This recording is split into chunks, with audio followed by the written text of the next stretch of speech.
always think of Rush Limbaugh and how, like, some lady, like, one time she called into Rush's show and she was like, you need to stop crinkling your papers. It's so annoying. So every time he has papers, he's like, before he reads them. I really like that. I know Rush Limbaugh is like a total troll, but I really like him. It's funny. I didn't used to like Rush Limbaugh, and now that I'm older, I do.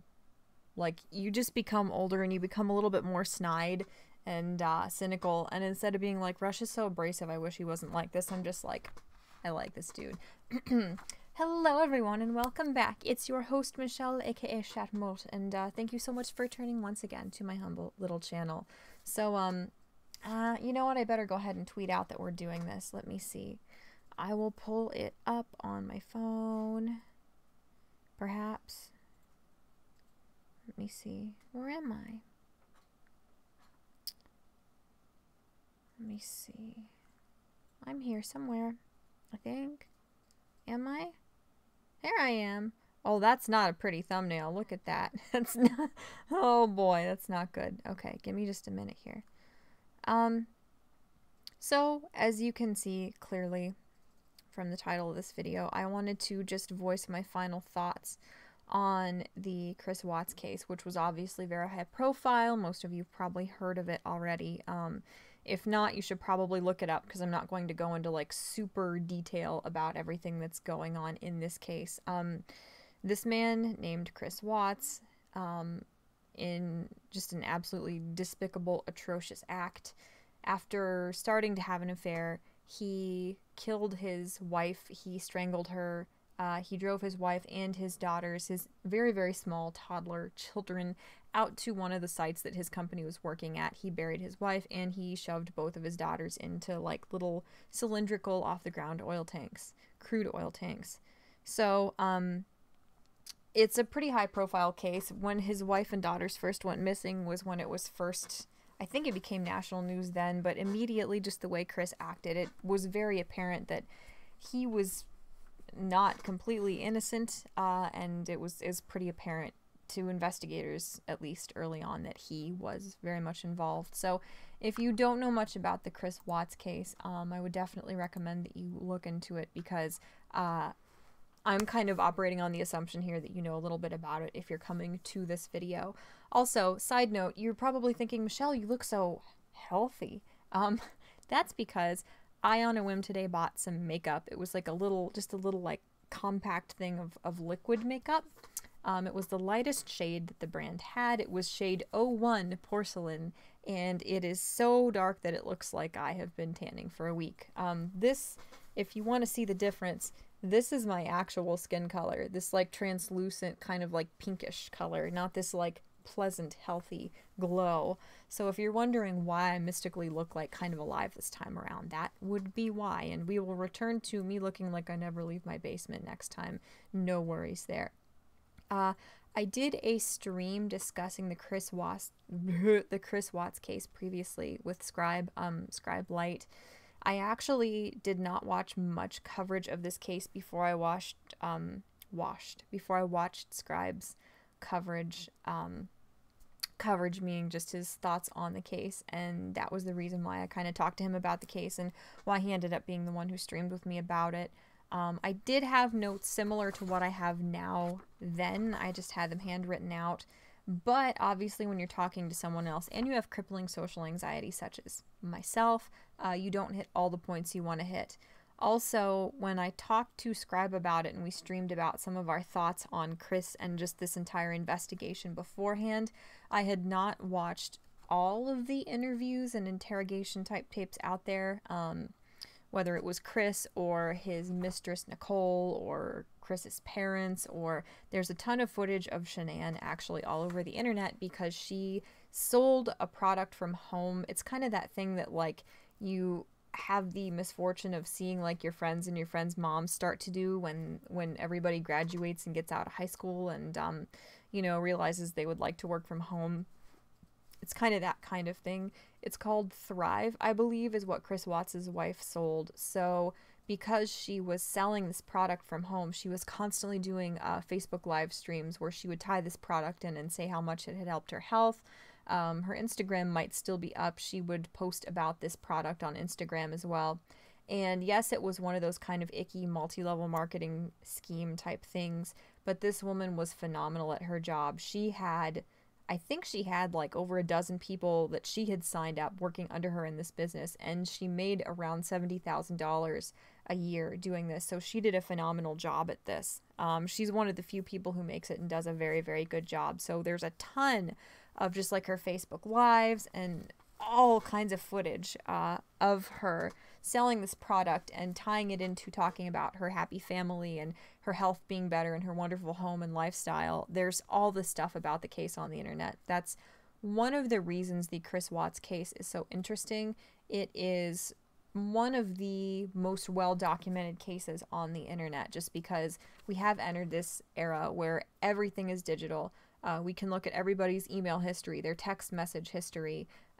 This case in particular has a bunch of relevant footage from a neighbor's security camera, from their home security system camera.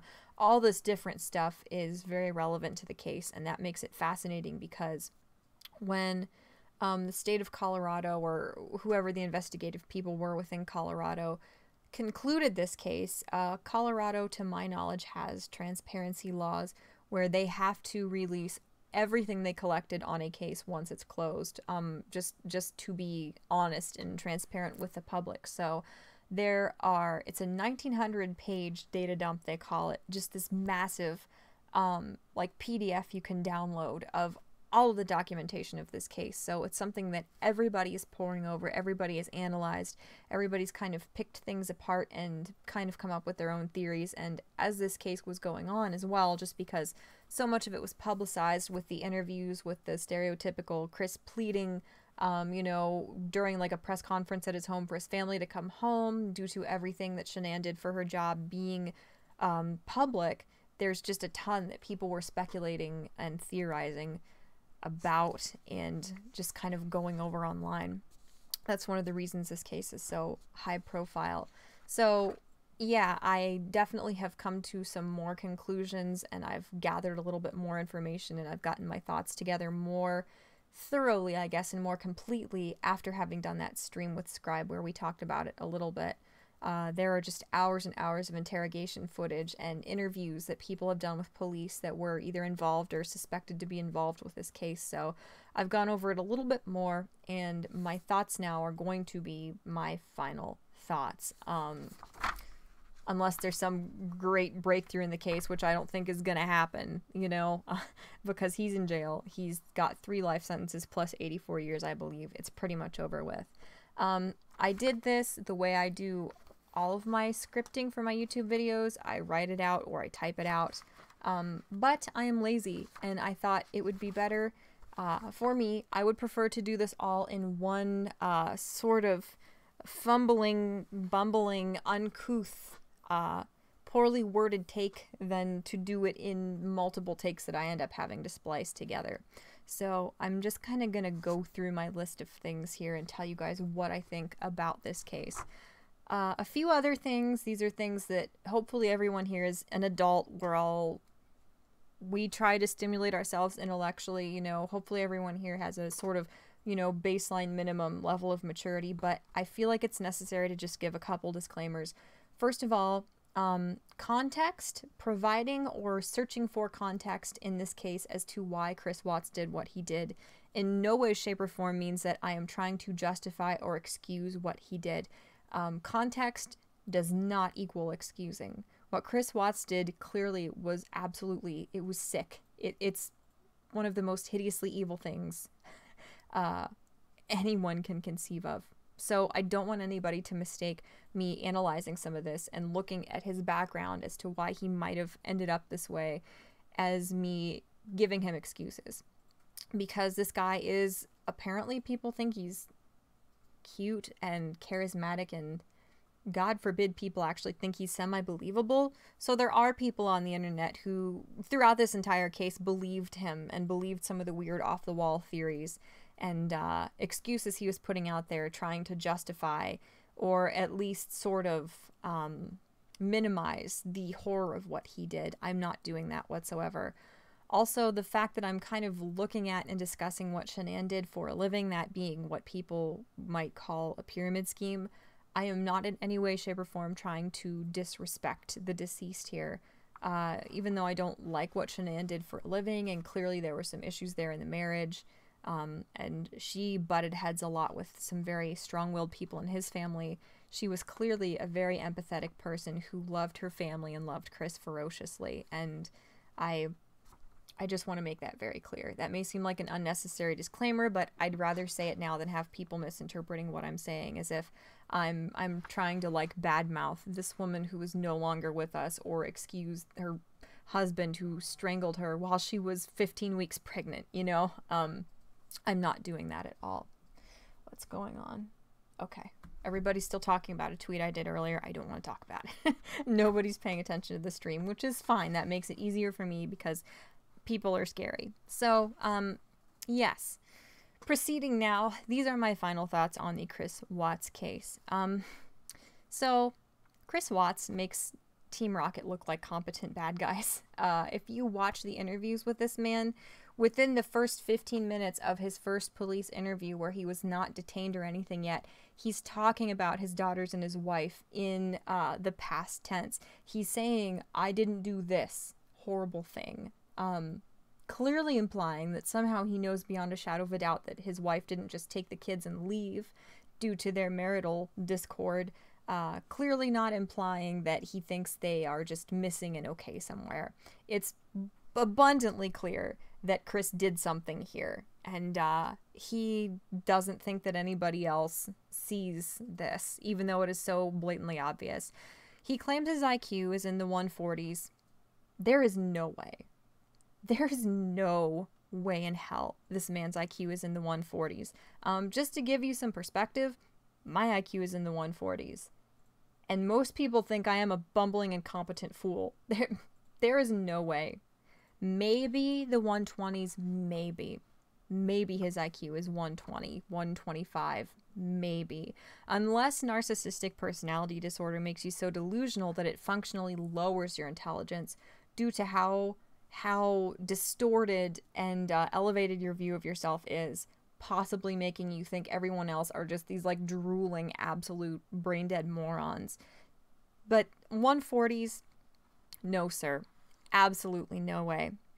Another thing I've noticed is when people watch his interviews and his interrogations that were done, people talk about how much he says the word like and how utterly enraging that is. One comment that's like really highly upvoted on one of the uploads of the, I think like the 9.5 hour long collective upload of like one of his first police interrogations or interviews mixed with the next day where they really grilled him and broke him down.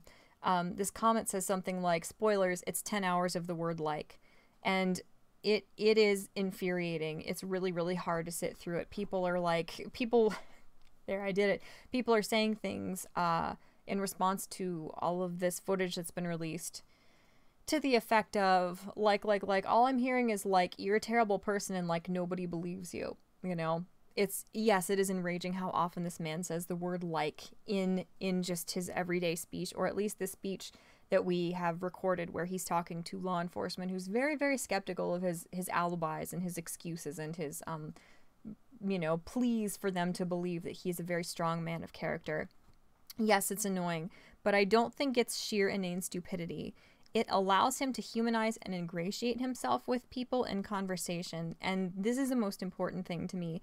It also lets him give very, very little information in an extremely vague and socially acceptable and non-suspicious way, because some people do talk that way. They really do. Look at how he uses like in his interrogations to shift responsibility of coming to a conclusion from himself when he's mid-sentence to the person he's talking to. It's a fascinating tool that I'm sure he picked up throughout his life, and anytime he has to kind of defend himself and sort of conceal what he's doing, anytime ambiguity is going to favor him, you can use that, which is a tool because it is a way that people actually talk in the real world, to shift the responsibility for actually finishing a sentence and coming to a conclusion with any specifics from you to the person you're talking to, even though you are the speaker, even though you are the source of that information, even though you are the one being queried. Moving on, it's clear that Cindy Watts is extremely strong-willed and domineering. Cindy Watts is his mother, possibly lacking empathy in a sociopathic way herself. Chris also states that his sister was very outgoing, forcing him to take a back seat as a child. Chris is believed to have narcissistic personality disorder. That's what many psychiatrists and psychologists have come to the conclusion of based on his behavior. It's also very possible, based on the limited amount of information we have on his mother, that she is indeed the same way. Narcissistic, not just in that she thinks highly of herself, but to the point where it is a cluster B personality disorder. If Chris's testimony about his father is true, he suffered greatly when Chris left home and had terrible, terrible coping methods in regard to feeling abandoned by his son in that household dynamic where his dad was trapped, specifically drug abuse. If you look at the most recent interview that Chris Watts did with several of the investigators that put him away, he says in a very sort of minimizing, casual way that his dad was abusing something possibly like cocaine. That's a really, really bad coping mechanism for something as mundane and expected as your son moving out of the house. So Chris grew up in a household where the women were overbearing and controlling, and the men resorted to extremely unhealthy coping mechanisms under the crushing pressure of it. This was the model he had from birth. This was all he knew in regard to how a family functions. Chris looks down on women. This is really important too, although I don't think he realizes it, and because it's not super overt in a world where a lot of serial killers are just horrible men, make it very, very clear that they feel that way. I don't necessarily know that he realizes that, and it doesn't seem like many of the people who speculate and have watched this case have picked up on that necessarily. This is evidenced by some of the things he says during interrogations, and especially by the fact that he completely bought Tammy Lee's super bubbly, almost ditzy, flirtatious facade when she was administering the polygraph and later in that successive interview mid-February. Being traumatized by a woman as a small child, like it seems that he was by his mother, and by living perhaps in the household with his mother and his sister, can give a small boy this kind of complex. And this is typically where male serial killers come from, who we see in the media because they're so chilling when they occur, the kind of serial killers who prey on women who remind them of their mothers. Watts married a strong-willed woman like his mother, shown in their considerable conflicts and vocal dislike of each other. Shanann and Cindy butted heads in a far more dramatic way, in my opinion, than is normal for any given individual and their in-laws. Maybe this is just because it was publicized, and very classy Facebook friends of Shanann's actually screenshotted this stuff and let the whole world see it now that the woman is dead. Thanks, Facebook friends. This is great entertainment for us, but not the classiest thing of you to do. But it's very, very clear that Shanann Watts and her in-laws clashed far more than is normal or healthy or expected with anybody's in-laws. Chris Watts recreated the dynamic that suppressed and subsequently traumatized him as a child, in addition to accumulating an immense amount of debt in his marriage. Then, upon finding a perceived escape, that being his mistress Nicole, he proceeded to deal with it in an even poorer way than his father did. If you want to see the extent of his issues in regard to the women with strong personalities in his family, in the February interview, when asked why he went with the story that Shanann killed his daughters and he subsequently killed her in a rage, he says specifically that he knew his mom and sister would buy the story because of how actively they disliked Shanann. Not that his family would buy it, his mom and sister. In my opinion, you can tell that Shanann was trying to convince herself that her life was happy as much as she was trying to convince her customers. Again, this is where the disclaimer comes in that I am in no way, shape, or form trying to be disrespectful towards someone who's deceased. This is simply my interpretation of the abundance of information you can see from all of her Facebook Lives and other social media posts where she is promoting these Thrive brand products that she sold for a living. It's clear in the videos that she puts Chris in that he's mentally disengaged, and this is in the videos that people post as examples of like the first time you see him happy with her. Even in those videos, yes, hindsight is 2020, but to me it's very, very clear that Chris is emotionally and mentally just not engaged. He's not there. Shanann seemed to be one of the millions of people completely absorbed in and possibly obsessed with broadcasting to the world via social media how glamorous and wonderful her life was. Now, selling a narrative that is at least partially untrue is the basis for every multi-level marketing scheme, but Shanann was extremely successful at the one that she participated in. She was extremely successful at her job. Furthermore, for her not to notice Chris's lack of authentic emotional attachment, it seems to me like she had to be thoroughly absorbed in her work and the world she was creating to sell to people. To play devil's advocate, it's not necessarily that she was just so completely absorbed in what she was doing that she wasn't paying attention to what was going on, or she was oblivious or clueless or something like that. Supposedly, Shanann Watts, before marrying Chris, was in an abusive relationship. So it's a distinct possibility that being in a relationship where somebody just doesn't seem quite engaged, or there are very minor or even significant red flags just with somebody's mental state or how committed or engaged they seem emotionally, that would pale in comparison to and feel like a victory in comparison to a prior relationship where you are overtly abused. So, you know, maybe for her, that was... You know, it was so much better that didn't matter to her, and it was something that she was willing to overlook, or something that she felt she needed to overlook. Chris, in my opinion, not in my opinion, Chris is absolutely lying about how much premeditation went into this. The weird, vague, cryptic, but very, very ominous texts that he sent to his mistress the night that they went missing, the fact that he volunteered to go to a work site that they didn't need him at, where he then dumped the bodies of his pregnant wife and children.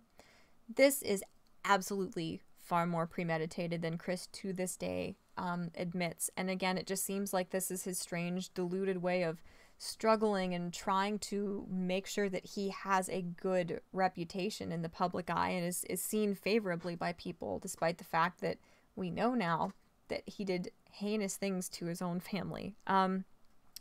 Another thing that I'm sure of, Chris is absolutely lying about the extent of Nicole's involvement. Absolutely, she was more involved than he's willing to admit, and we know that based on how much she lied to police. But why?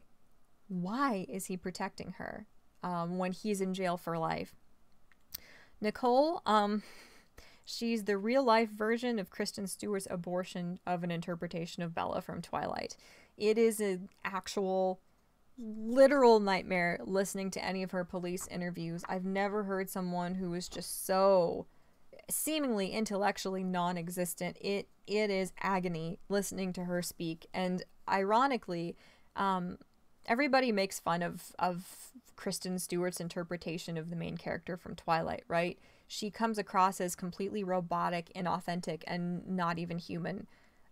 Nicole, Chris Watts' mistress, is an actual person interacting with and moving about in the real world, and she is equally as convincing as an authentic human being. That's how this woman is.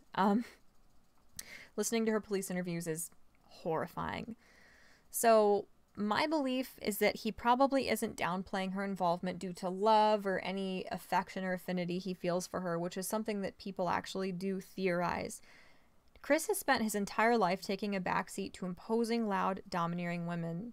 Even Shanann, who was a wonderful, incredibly devoted woman to her family, achieved far more than him in regard to selling Thrive products, and allegedly told him that he wasn't a very good salesperson, and he was below her in that regard because she was the person who recruited him. He was signed up beneath her in this company. In a way, you could almost argue that she even co-opted the accomplishment of his weight loss and getting in shape by marketing it as a result of her products. This is possibly something that he thought, possibly a way he perceived these things. This is the last event that will define Chris's life in the public eye. He's gone. He's going away for life. This is it. He's not going to have any more accomplishments. He's not going to have any more beautiful children. He's not going to sell a massive amount of products and get accolades from the higher ups in this Thrive company. He's not going to get some incredible promotion. This is it. This event that put him away is the end of the line for Chris Watts.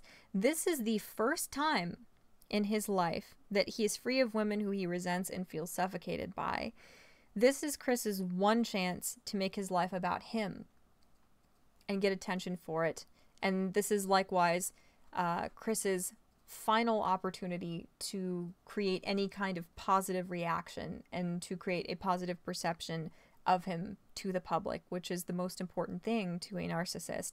There is no way he's going to let another woman take the spotlight and take credit for what he perceives to be his actions and, God forbid, his accomplishments. That's why I think he's downplaying Nicole's involvement in the murders. There is no way in hell that this man, at the very end of the line for him, as far as his reputation goes, is going to let a woman yet again take credit for or upstage his accomplishments. That is, in my opinion, why he is downplaying Nicole's involvement and acting like she's totally innocent. So those are my thoughts. That's pretty much the entirety of my interpretation of the abundance of evidence we have from the Chris Watts case. I will link some of the stuff below once I'm done with the stream. I will include it. I might even like post this to my WordPress, because I haven't posted anything to my WordPress in like a year and a half, if not longer. But some of the stuff that you can find in the data dump from Colorado is absolutely fascinating. It's really, really strange and bizarre to actually get to read word for word some of these letters from like serial killer and murderer type fangirls. Of course, there's a freaking Tammy from Ohio. Thank you, Tammy from Ohio. We really needed you to make us look that much more unhinged and ridiculous and bad to the rest of the world. Thanks, Tammy from Ohio. Very cool. Very much appreciated. It's just fascinating to be able to read every little tiny fragment of information and documentation on this case. It's also interesting, I don't have it on my paper here, but I believe that Shanann's mother told law enforcement when they first went missing she had a very, very bad feeling. Chris was acting weird. And what did she say? She said something, oh, now I can't remember and I don't have my notes with me. She said something that was very, very eerie and forbidding, and now I don't have it with me. I think that she had a very, very bad feeling, and I think she said something really eerie, Shanann's mother did. I think she said something like she thought that the kids, her grandchildren, and Shanann were going to be like buried or submerged in oil or something. She said something to that effect that's just nothing short of eerie, that a mother's intuition could be that accurate. But she said something to that effect to law enforcement, and I will post that down below when I find it. There's also, if you look at the immense data dump from law enforcement, there's a note. It's funny, it's like somebody at dispatch like hastily scrawled this down on a legal pad. There was a psychic from, I believe, Massachusetts who called in thinking that some of the things that she as a spiritual medium picked up could help them with the case. And it is freaky how accurate this person's like feelings or perception of the case were. It is really, really weird. And I will see, I'm sure it's still out there, I'll have to find the link again, but I will also link the entire data dump for the entirety of the case of the Watts murders below, so you guys can look at them yourself. There's a really, really interesting woman who Scribe actually recommended to me to watch. I'm gonna have to find her. She is an incredibly intelligent woman who has to be like a psychologist or something. Her YouTube channel, I believe she started it specifically to do commentary and analysis on the Chris Watts case. Her channel is called Live Abuse Free, and she has some really interesting insight on how narcissists or people with actual narcissistic personality disorder are created, how people like the woman Shanann Watts, who he married and subsequently, you know, preyed on for his gratification and to have his narcissism fed, how somebody who's an empath like her is created as well, and how those people kind of tend to find each other and sort of feed off of each other and harm each other in their parasitic, destructive sort of relationships and dynamics. It's very, very interesting. And it's also interesting, as I kind of noted in my thoughts here, how Chris Watts's home life, it seemed very similar to the life that he replicated for himself. His mom was an incredibly domineering, overbearing woman at times, which seems to have traumatized him, or at least deeply negatively impacted him as a child, as evidenced by the fact that when investigators asked him, why did you latch on to our suggestion that we just threw out there that your wife killed your kids, and then that's why you killed her? His response was that his mom and his sister would buy it. That shows you the depth of the screwed up complex he developed as a young child, from constantly just being totally upstaged and suffocated and repressed in probably every way imaginable by just these very, very overpowering, very opinionated, loud, boisterous almost women. And his father clearly, if his father was actually doing something like cocaine, which Chris says in a very, very casual way as if to downplay it in the February interview, that gives you an example. That's like a perfect example of, if this is how bad this family dynamic is, if it's going to not be addressed and corrected, and if the children are not going to be able to actively sort of counteract this dysfunctional dynamic they see at home, which a lot of kids are incapable of doing, if that amplifies in the next generation, which it will, it's almost like it couldn't have gone any better than it did. It was almost fated to be as horrific as it was. If the dad was so crushed under the pressure of living with Chris's mom and Chris's sister that he turned to cocaine when his son graduated and moved out of the house, that's not healthy. That is not healthy, and that is horrifying. That is the model, that is the example of coping and functioning, and that is the only example. You only have your parents as a kid. That is your whole world, that is your whole frame of reference going into the world and replicating that. If you get married and have your own children, that is terrifying. If that was Chris Watts' frame of reference, if that was his model for how you create a family in the real world, and it's no wonder that things happen the way they did. Just a horrifying story, and it's one of those things where Chris is he's not adequately being punished for what he did to his family. He's just not.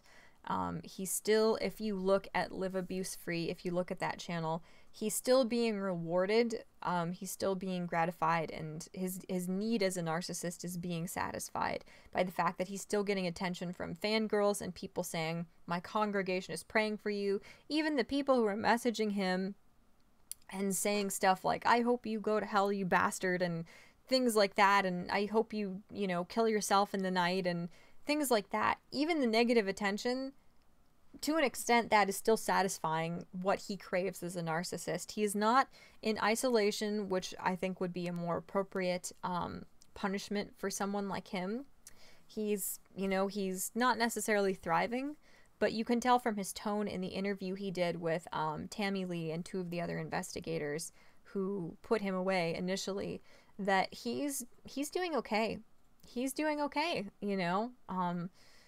in this reality of 3 life sentences and 84 years to serve after that. He's doing okay. And it's grotesque and it's horrifying, because when somebody is so devoid of empathy like Chris Watts is, obviously the fact that they brutally murdered their pregnant wife and their 2 tiny, beautiful little toddlers, that's not punishment to them. It's not. As I expressed in my stream I did with Scribe Light about this case, he sort of grieves, he cries about to the magnitude and to the scale that you might, if you found out retroactively, oh, you know, somebody threw away that pair of shoes that I sort of liked but forgot I even had for the last 3 years. That's all the more consideration he gives these 3 lives, 4 if you consider the son that his wife was pregnant with, that he brutally, horrifically ended. And it's just to imagine what his daughters went through. If you look at some of the stuff that went on, his daughters, Bella and Celeste, were, to an unhealthy extent, perhaps, very, very dependent on their mom. And it's funny, it reminds me of when I was little and my mom went away for a couple days when I was like 3. I was a mess. I was the way these little girls were. So for one of them, I believe it was the older daughter, Bella, she woke up in the night after her dad had murdered her mom, if you believe what Chris Watts says. And it's not all fabrication. When you're a pathological liar or you're lying the way he did, there is truth sprinkled in there. There has to be. She, if we believe what Chris Watts said, woke up and saw her dad trying to dispose of her mom's body. She asked what was wrong, and supposedly Chris said something like, "Mommy's sick. You know, I'm going to take her somewhere, or I'm going to take her to the doctor." So his pregnant wife, who he just murdered so he can go live with his mistress and not deal with this life that he married into, this dynamic that he chose to seek out and recreate after escaping it in his home life and after it having traumatized him and so deeply negatively impacted him. He takes his wife, he puts her in garbage bags, and he throws her in the back of his car. He then takes his tiny daughters, 3 and 4, I believe. The older one wasn't even 5 yet. These daughters who are so dependent on their mother, you know, for emotional support, just for comfort. They have to sit there in the back of the car while he drives like an hour out to the site where he's going to bury her.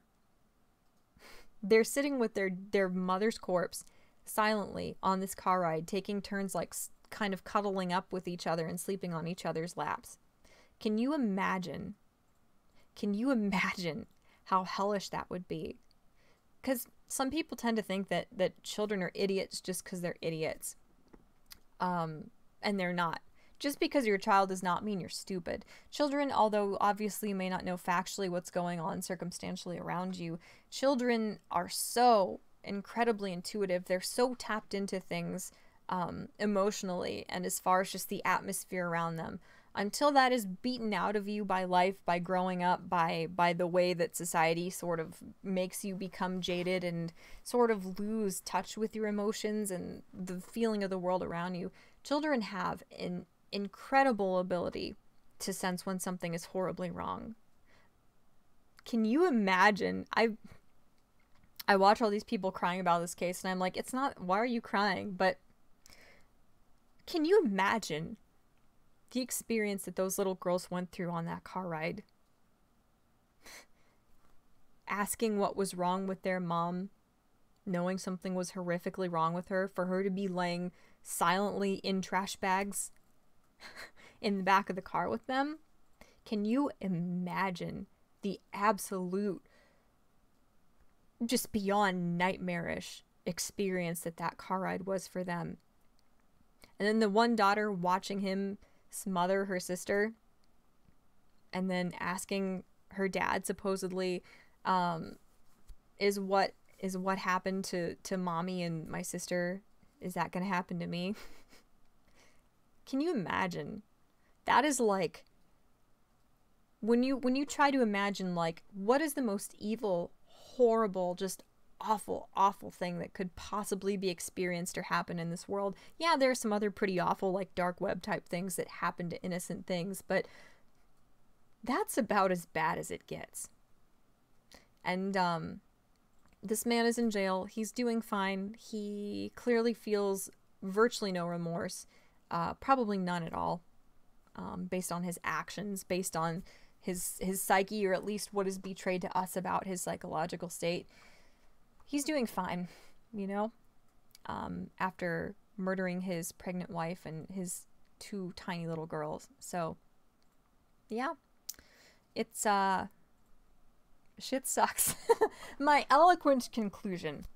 Shit sucks. Thank you for coming to my TED Talk. Like, comment, and subscribe. yeah, I thought I would do one final stream here and just discuss my final thoughts, my analysis of everything that went on in this case. Thank you guys so much for watching. Let me look at the chat here real quick before I head out. I'm sorry I didn't look at it while I was reading through my things here. I was trying to get it all out in one go. I was trying to get my thoughts out succinctly, sort of. Yeah, cocaine, that's not healthy. You can attribute that quote to me. I'll accept that. Andrew Johnson said, out of interest, do you think that successive governments have implemented policy that by design creates a dysfunctional society?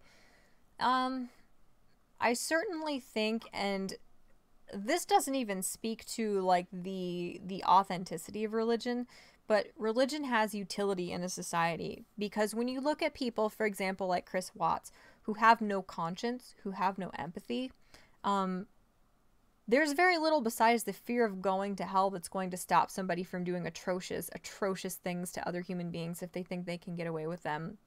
And I do think, I don't know so much that it's the government, although I do think some lawmaking has been a symptom of it or has worsened it. I think it's more just society moving away from God, which always corresponds to economically and just culturally the decay of a society. You know, it's kind of a marker, not super precise necessarily, but it's an indicator that society is coming apart and going to decline when there's not some sort of central shared set of values and morality. So, I don't know. As far as like implementing policy that by design creates a dysfunctional society, not necessarily. I think maybe making it easier for people to take less responsibility for children they have out of wedlock, perhaps, things like that. Maybe somebody could make an argument that people living together as if they were married for a long enough time makes them basically legally married, even though they aren't married. Excuse me, you maybe could argue that that's worsened things or enabled or rewarded or encouraged things, but I'm really not sure. That's an excellent question. I would say that it's more media, although obviously behind the scenes, like from just a clueless citizen like me or a layperson's perspective, things look like they're separate entities that are not. Like if you look at the kind of bias, the agenda, the narrative that is pushed by the establishment as far as the government, you know, the presidential, the political establishment, that is very, very much in line and very much coordinated with the narrative that's pushed by the media, by Hollywood, by news outlets and stuff like that. So, bunch of words, no yes or no answer. There you go. A very, very Chris Watts answer for you there for that question. Anon said, why would a government want a dysfunctional society? They need a semi-functional one to establish dominance. Well, Anon, I would agree with that to an extent. However, the reason the left, and I don't want to point fingers because the right is guilty of this as well, but specifically progressives, the reason the progressive left is telling people, you know, people of color, LGBTQ plus people, women, anybody who can be argued as a minority, anybody who can be construed as a minority, the reason progressives are telling those people, you will always be kept down. The white man is always going to keep you down. There is no way that you'll ever be able to achieve the same things as a white male or a white somebody or any man in society, is because of these systemic things that cannot be undone. They do that intentionally because they essentially gaslight people into believing that rugged individualism isn't real. They gaslight people into believing that they are incapable of accomplishing things, which is vile, absolutely vile. And if you believe that you are incapable of doing things on your own, if you don't believe that you can achieve things, that you can be prosperous economically, if you don't believe that you can be emotionally and socially fulfilled, like based on your own achievements, you have to turn to the government to take care of you. If you truly believe that you are incapable of those things. And that is the sick shit that progressives push, that divisive stuff. So in a way,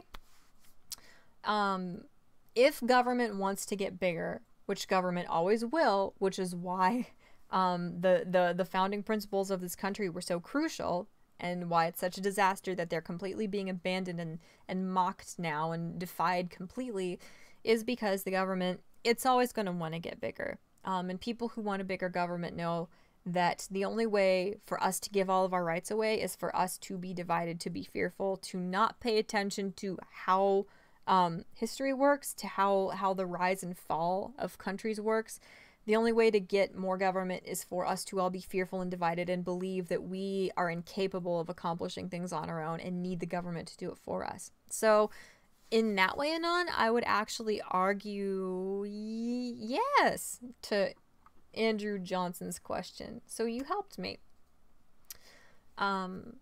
Yeah, I would agree that they actively keep us quarrelsome and divided, though. Essentially, that's what I said. And hi, TM Writer. Sorry I didn't respond to you a little while ago.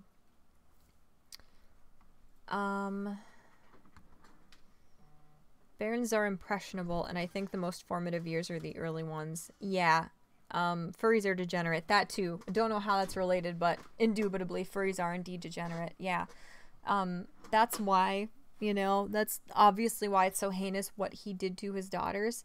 And we have reason to believe, based on the security camera footage from his neighbor's house, that at least one of the daughters was, in line with what he said to investigators, was alive at the time that he loaded his wife's body in the car and took them out to the site where he would hide all their bodies.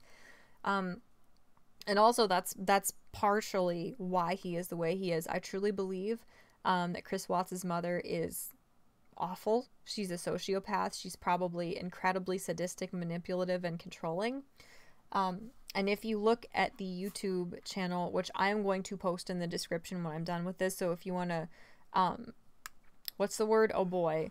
Reduce, reuse, recycle. It's none of those. If you want to refresh this after we're done streaming here shortly, I will put it there. But Live Abuse Free, her channel, she goes into a lot of depth, and it's incredibly interesting and informative how most likely Cindy Watts was incredibly, incredibly manipulative and used Chris's fear of shame, because narcissists, the worst thing in the world to them is shame. It's the most horrible feeling in the world.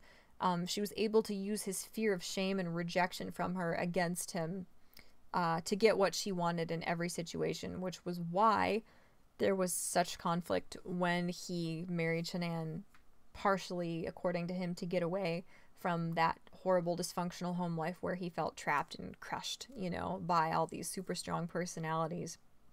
Where was I going with that?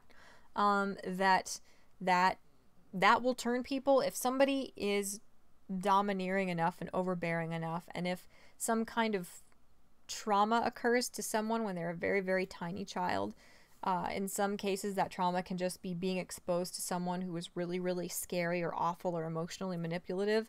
That can cause your empathy to decrease, because sometimes that is your psyche's way of protecting itself. Sometimes, you know, your brain finds that to be the only way or the best way to protect itself. It just shuts off your empathy. Otherwise, you wouldn't survive excruciatingly scary or painful or lonely situations. And that's where you get these men who become serial killers who only kill women. You find out that they had a really, really awful, abusive, controlling mom.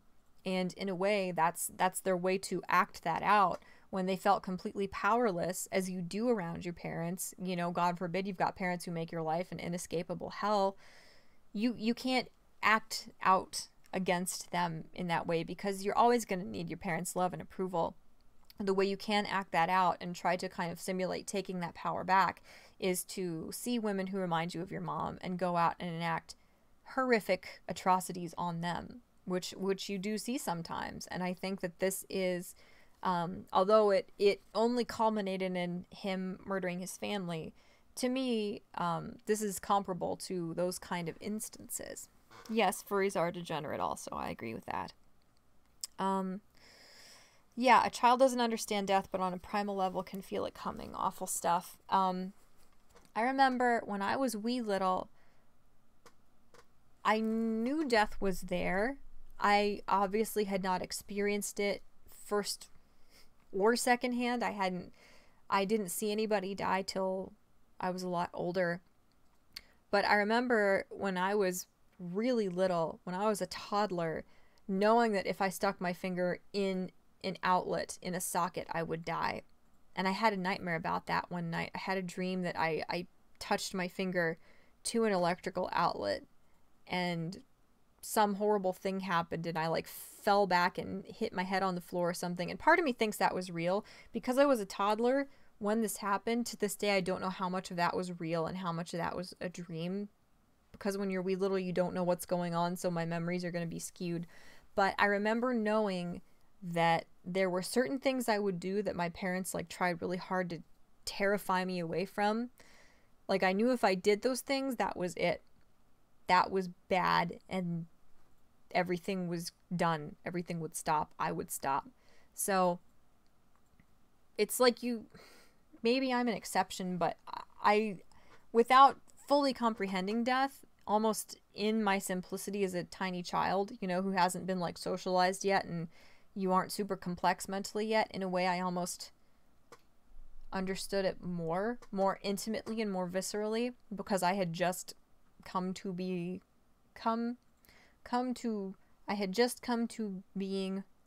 alive.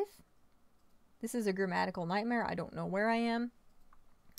But yeah, on a primal level can feel it coming. Yeah. And you would know on that car ride, that like almost silent car ride where your mom's corpse is in garbage bags there with you, and you're just, something horrible is happening. I can't even fathom what life would be like for those little girls had they survived. I can't fathom psychologically how they would ever repair. I'm sorry I'm reading these so delayed. I'm sure most of you guys have like pieced out by now. Thank you, miss. That was a fine talk. Delighted to have caught the end. I agree upon your point. A nation or society must have moral fiber. Yeah. Thank you. Yeah, I agree. Somebody said still with exclamation points. I don't know what you're talking about, bro. I don't know what that means. How are furries degenerate? One, I don't know. I have friends who are furries. I can't be prejudiced against furries. I have friends who are furries. It's a meme. Not all furries are degenerate.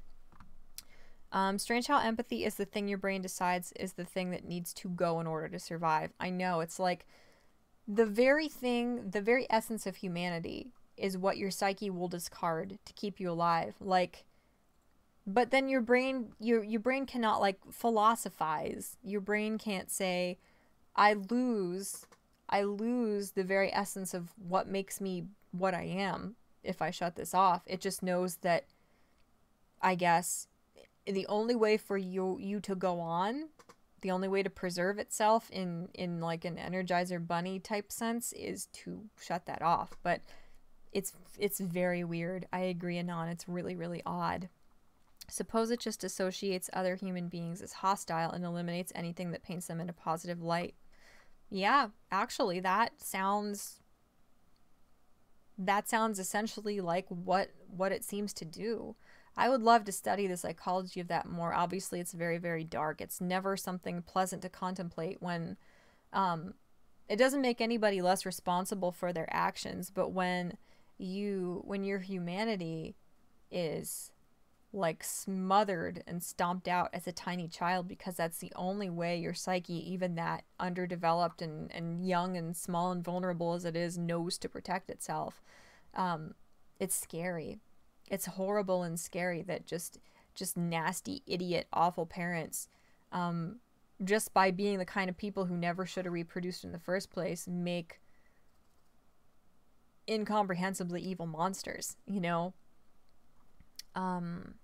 Identity politics and the constant erosion of social norms every day.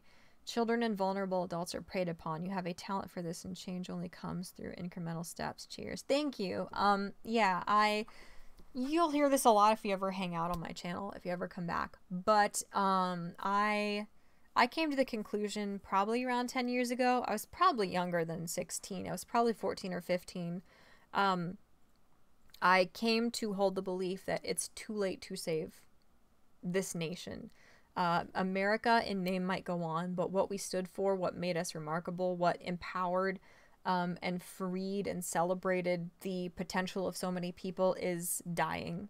And I might actually see the death of it in my lifetime. I probably will, because progressives, they prey on and feed off of the most base animalistic things about human beings. And in my opinion, the most animalistic thing, the most primal thing in human beings is anger, is aggression, is competition.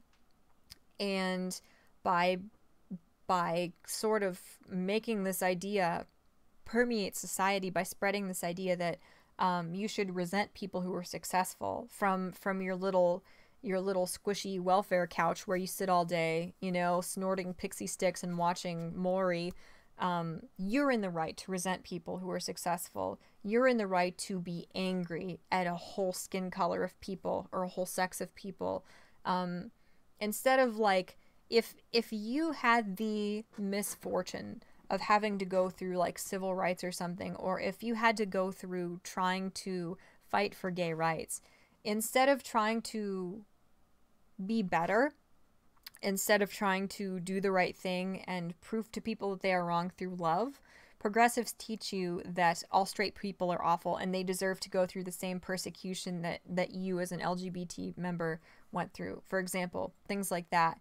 Or because your ancestors were enslaved and went through atrocious, horrible, dehumanizing things, it's only fair to do that to generations later, their offspring, the offspring of your oppressors who had nothing to do with it, instead of trying to make the world a better place and do something constructive with the evil that was done to your ancestors. The right thing to do is to eventually put white people down to the same extent, or put men down to the same extent that women used to be put down. Things like that. Yeah, progressives prey on our most base desires, and people will always revert back to that. There are always going to be people who are just angry and resentful and selfish. And it's becoming a thing. We're to the point now where culturally it is more righteous to be selfish and resentful than to celebrate people and to try to do better yourself. Excuse me. But yeah, it is interesting. The intersection of psychology and like progressivism in politics is interesting to me. I've only ever taken one psychology class, and I think I got like a B in it. But you know, I haven't taken more than like the absolute mandatory number of economics classes because I'm bad at math. But you know, that's just stuff that you can kind of garner, I think, from analyzing the way things go on, and from just seeing how the different like political poles, the opposite political parties, or the warring complementary political sides, the way they operate, and the strategies they implement in all different societies throughout the years. You know, the technology, the specifics of the narratives change, but the narratives themselves do not, because mankind, humanity will always be the same. You know, the same things will uplift and empower and free us, and the same things will always be our downfall. Always. Which, this is kind of a tangent, but that's, in my opinion, why socialism doesn't work. Because people are too greedy. We are too greedy. Socialism is always going to be motivated by people who know that the end result is going to be all of us, the people, having far less power. The way to succeed and be prosperous as a socialist is to become one of the people in the government. Like, if you think the disparity between us and the 1% is bad now, boy, look at Venezuela. You would not believe how much bigger that wealth disparity is when you turn to socialism, and there's only a minuscule number of people who now have all of the money and all of the power. Cool, total tangent. Everything comes back to socialism bad on Michelle's channel. Even talks about high-profile crime that went on. Hello, friends. Yeah, psychology stream soon.jpg. Maybe. I don't know much about psychology, though, admittedly. Like, functionally, I know how it works just from what I've experienced and seen like in the generations of my own family and in the dynamics of like my friends and their families, but I don't know a lot of the technical terms and stuff. And hello, Ryan Lynn. I'm sorry, I'm probably gonna head out here pretty quick. People always pop in at the last minute and they're like, yeah, oh, bye, I guess. I hate that. Thank you, Farty Chair. Very cool. I will include the links that I promised in the description below. I might link to the previous stream I did with Scribelight about this subject. I will also link I believe it's called Live Abuse Free, that channel. That woman is probably, she has to be a psychologist or a psychiatrist, something to that extent. Just the depth of her analysis on the Chris Watts case and the implications for and examples of like people who are like total empaths versus people who are like total sociopaths, things like that. It's fascinating, and she's saying a lot of the same things that I am saying about this case. Like, I came to the same conclusions, but she says them in a far more insightful, articulate way. She's actually implementing like real psychology terms. So she's interesting. Her channel is really, really interesting. And I will also link the 1900 page data dump on this case. I'm still kind of pouring through it. I'm slowly getting to the point where like he's arrested and incarcerated, and I'm getting to all the like fangirl letters and things like that, which are real weird. But I will link, pardon me, I'll link that as well. It's more, I can't read, I'm so sorry. It's more rewarding to attempt to shine a light. Only a Sith deals in absolutes. Well, that's true. Only a Sith deals in absolutes. I should do, if I really want to like completely sabotage any minute amount of growth that my channel may have in the future, I should talk about how far superior the prequels are to any of the other movies. Also, if there is an Obi-Wan movie and Ewan McGregor does not play Obi-Wan, everyone is going to be sorry. That's not a threat. That's a promise. How's it going? It's going all right. I'm feeling better now. I started this stream kind of like low blood sugar, like my brain was all over the place, but things are going all right. Articulate, that's so racist. I know. Sprinkle Tinkle, I like your name. As we know from the soft bigotry of low expectations that the far left pushes, anything sophisticated, anything reasoned, anything to do with civility or being articulate or well-spoken, according to many people on the far left, those are whiteness ideologies. My dear friends, I'm going to be doing a series of videos on the supposed soft bigotry of low expectations. That was a term coined by George W. Bush's speechwriter, one of his speechwriters, who was an African-American man himself, I believe.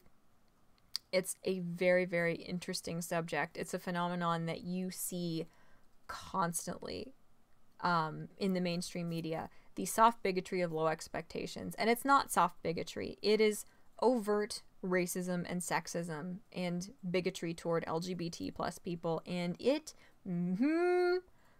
pisses me off. I don't want to get my channel taken down, so I'm trying to rein it in a little bit, but it makes me angry, and I'm going to do a series on it. Obi-Wan stream soon.